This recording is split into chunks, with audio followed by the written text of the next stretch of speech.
welcome to our small business, called the Blue Kitchen. This business started out during the pandemic, almost 1 year now. We started in July, and we had a spare van that we did not use, so we tried to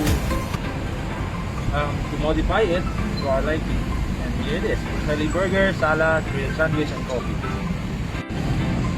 We have our Instagram page and Facebook page now if you want to catch where we want to be next on our tour.